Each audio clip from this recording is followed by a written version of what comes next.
Let's move on to kind of the consensus true number one receiver. Like if we're just talking about a guy who only played that position, that's Tetairoa McMillan out of Arizona. He wants to go by T-Mac, not Tet, which I think Tet's a great nickname. He should go with Tet. Right. That's a whole other discussion right there. So are we old? Again, are we old now for saying that? Definitely 100%. If we're sitting here saying to a guy who's like more than 10 years, well, definitely more than 10 years younger than me. I don't know. I forget how old you are, Charles, but we're in the same age bracket. Month. Yeah. Oh, jeez. Yeah. You're a little bit younger than I am, but yeah, no. So I'm turning 34 this year, man. I'm high key washed. 34 feels like it's enough already. But anyways, yeah. Yeah, we're sitting here telling a guy who's about 10 years younger than both of us, we already got one of those nicknames. Then we're definitely old for saying that. So anyways, McMillan, really interesting player. Tell me about like your kind of opinion on him as a prospect. I like him a lot. But I love the true X wide receivers. Like sure. I don't think there's any fluff. Like you're not sitting here, well, I don't know what spot he's going to play at. Like, no, this is a big dude that I thought was pretty well-rounded with the stuff that he showed at Arizona. I think he's one of my favorite receivers in the draft. And what I like about him, which we, kind of hinted towards earlier, is you get to see like the full range of his skill set because his quarterback was so bad. Like that. Like, his buddy too, right? I mean, his guy. Yeah. Yeah, that was that, and he was a guy, the quarterback. He's supposed to be like a draft prospect this year. He's one of a few guys that just totally fell off going into what was supposed to be a big year for them. But you really do get to see every bit of the 6'4", 215, 220 because there was like some high difficulty of degree to his play because of the circumstances. I started when I started watching, Falcons brain, I started thinking, is this guy like as good as Drake London is? I don't think he's quite that because, what I thought made Drake so unique for his size was he was so good with the ball in his hand. Once he got moving downfield, like you could use him like credibly on screen games pretty consistently. Like the Falcons now, they've turned him into one of the better slot receivers in the league when he lines up there, and he's 6'4", 220. I don't think Tet is quite that level of flexible, maybe, but I still do think that the best case scenario for him is like a true outside number one wide receiver that maybe has a smidge easier time because the quarterback play is going to get a little bit better for him. I feel like the opinions on T-Mac are a little bit all over the place though, because like Nate has him as one of like probably the 5 to 10 best players in the draft. There are people who see him as like, late second round or late first round, early day 2 guy. But I tend to think he's closer to being a top half of the draft player than the other way around. Yeah, I'm definitely with you. Top half of the draft player.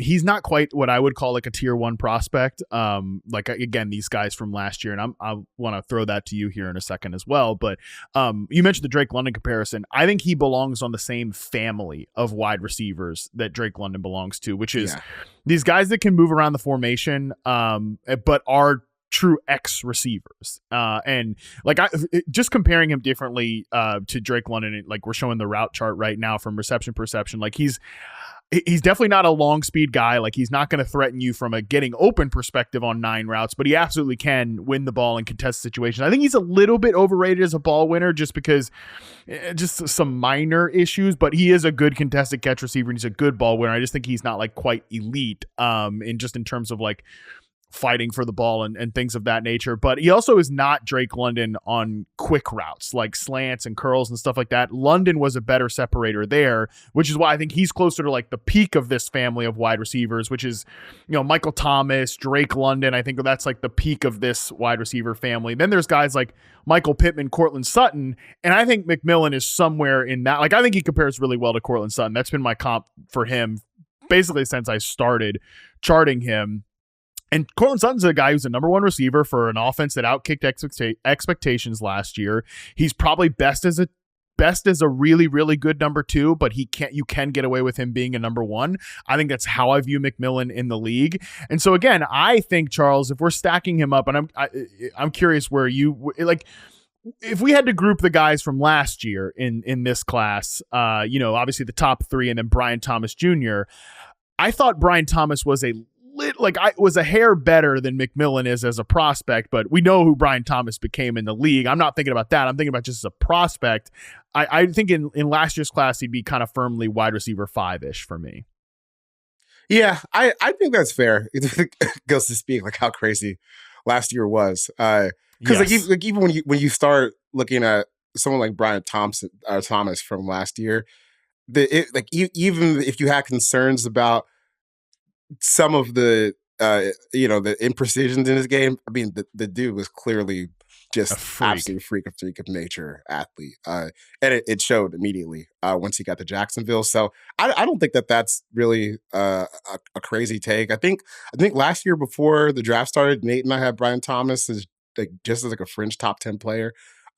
So if you're kind of still in that range for McMillan, I think that's fair. Maybe a lower-ish upside, wide receiver 1, but I still think that, at his best in the NFL, he's still someone that could probably handle like 140 target load and be one of the better wide receivers on your team. But not quite, the Marvin, Neighbors, BTJ, O'Dooms type prospects that we saw last year, in my opinion. Do you have an ideal like team fit for him? Because I think there are teams in the top 10 who could take a number one receiver. I'm thinking Patriots, I'm thinking Raiders, I'm thinking Panthers. I'm not sure he's going to go to any of those three teams. So then it kind of leaves to, a team like the Cowboys at 12. I think if I was Dallas, I would strongly consider him at 12. I think he's in this draft. You can absolutely take a guy like this 12th overall. And I love the idea of him being an X receiver alongside CeeDee Lamb. I think that just really completes this pass catching core. Yeah, I think Cowboys is the cleanest fit for him.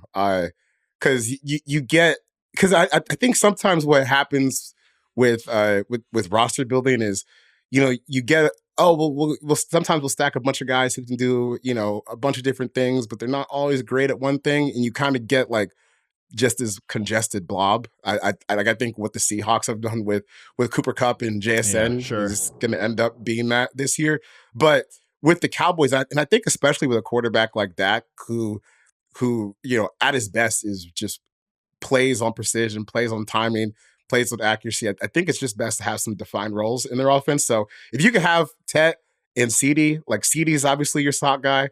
No one's going to push him out of there. And then Tet is someone you can move around and have win on the outside.